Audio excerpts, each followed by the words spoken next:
ብፁዕ ቅዱስ አባታችን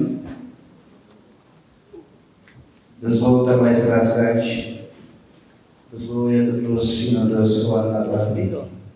ብፁዓን አበው ሊቃነ ጳጳሳት፣ የተከበራችሁ የዚህ ጉባኤ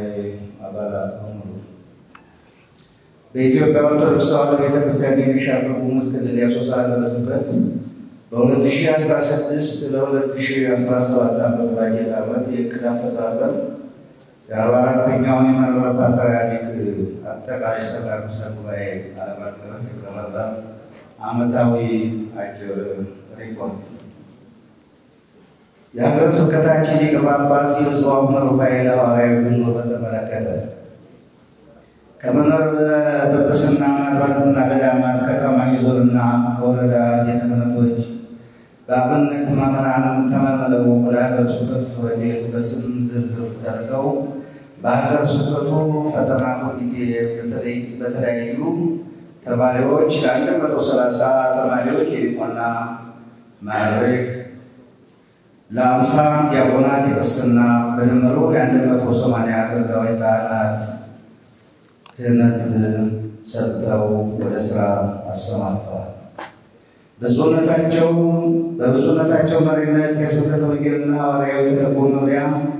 የበላይ ጠባቂ ሊቀ ጳጳስ ብፁዕ አቡነ ማርቆስ፣ የሲዳማ ሀገረ ስብከት ሊቀ ጳጳስ ብፁዕ አቡነ ዮሴፍ፣ የመንበረ ፓትርያርክ ጠቅላይ ቤተ ክህነት የጠቅላይ ቤተ ክህነት የመምሪያ ኃላፊዎች፣ መምህራን፣ ዘማሪያን፣ የሀገረ ስብከቱ ስራ ኃላፊዎች፣ የክልል ከፍተኛ አመራሮች፣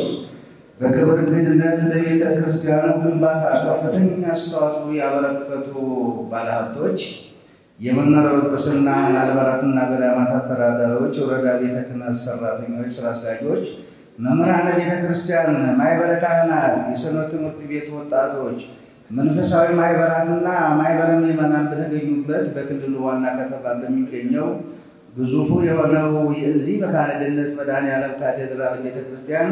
ሚያዝያ 27 ቀን ተመርቆ ቅዳሴ ቤቱን ብፁዓን አበው ሊቃነ ጳጳሳት በተገኙበት ብፁዕነታቸው አክብረው ቅዳሴ ቤቱን እንዲከበር አድርገዋል። ስለዚህ ብፁዓን አበው ሊቃነ ጳጳሳት ላይ የጠቀስኳቸው በተጣበበ ጊዜ መጥተው ስላከበሩን እባካችሁ ለብፁዓን አባቶቻችን ምስጋና እንድታቀርቡልኝ እጠይቃለሁ። የማኅበረ ቅዱሳን ዋና ማዕከል ከ11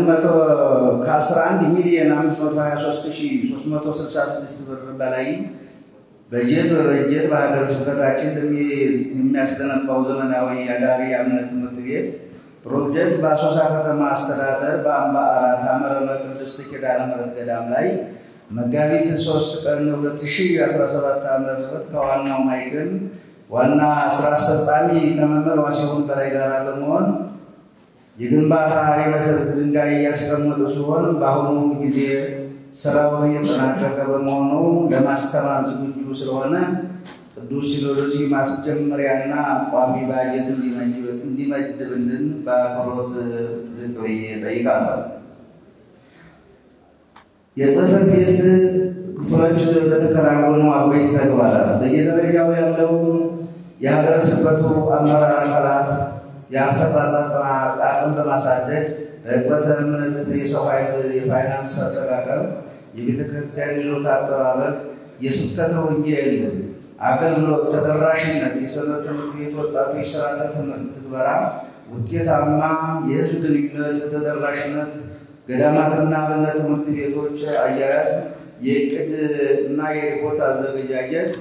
አቀራረብ የወቅቱ ፈተና እየሆነ የመጣውን አከራይ ተከራይ ሁኔታ በሌሎቹም የተመረጡ ርዕሶች ላይ የግንዛቤ ማስጨበጫ ተሰጥቷል። በጠቅላይ ቤተ ክህነት ደረጃ ተዘጋጅቶ የተሰራጨው የሰንበት ትምህርት ቤት የስርዓተ ትምህርት ማስተማሪያ መጽሐፍ በሀገረ ስብከታችን ባሉ የሰንበት ትምህርት ቤቶች ወጣቶች ተግባራዊ ለማድረግ ሀገረ ስብከቱ ያንን ጉባኤና ከሚመለከታቸው አካላት ጋር በመነጋገር አስፈላጊውን ዝግጅት ተደርጎ ወደ ትግበራ ተገብቷል። የምዕራብ ኮከብ መልአከ ኃይል ሀገረ ስብከታችን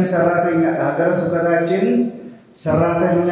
በእርግና ዘመናቸው ተረጋግተው ሕይወታቸውን እንዲመሩ ከቃለ ዓዋዲ ጋር የሚናበብ መመሪያ በማዘጋጀት የጡረታ ስርዓት የተዘረጋ ሲሆን ይህ እስከ አጥቢያ ተደራሽ በማድረግና የገንዘብ አሰባሰቡ ላይ ትኩረት በመስጠት በመሰራት ላይ በአሁኑ ጊዜ የሰራተኛ ጡረታ ፈንድ ገቢ በአጠቃላይ 7,230,172 በጡረታ ገንዘብ በኢትዮጵያ ንግድ ገበያ ተቀማጭ ሆኖ ይገኛል። የመላከ ኃይል ምዕራብ ኮከብ መላከ ኃይል አባኔ ውብ መታሰቢያ አጸደ ሕፃናት አንደኛና መካከለኛ ደረጃ ዘመናዊ ትምህርት ቤት በእናት ቤተክርስቲያናችን ለክልሉ የተሰጠ ገጸ በረከት በመሆኑ እድሜና ጾታን ሃይማኖትን ሳትለይ አሳታፊ በሆነ አሰራር ስርዓት የሚጠበቅባትን የማህበረሰብ ኃላፊነት እየተወጣች ትገኛለች። በ2017 ዓመት የትምህርት ዘመን ከ600 በላይ ተማሪዎችን ያስተማረ ሲሆን 33 ለሚሆኑ መምህራንና የአስተዳደር ሰራተኞች የሥራ ዕድል ፈጥሯል። ድጋፍ የሚሹ 42 የሚሆኑ ተማሪዎችን በነፃ እንዲማሩ አድርጓል። በበጀት ዓመቱ የ6ኛ ክፍል አገር አቀፍ እና የ8ኛ ክፍል አገር አቀፍ ለመጀመሪያ ጊዜ ፈተና በማስፈተን ችለናል። በመጨረሻም ሀገረ ስብከታችን በ2017 ዓመት በጀት ዓመት ለመንበረ ፓትርያርክ ከ135 ድርሻ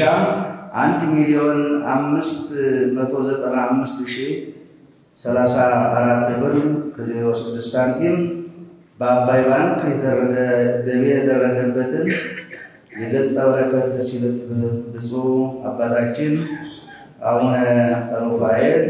ለብፁዕ ወቅዱስ አባታችን እንዲያስረክቡልኝ በትህትና እጠይቃለሁ።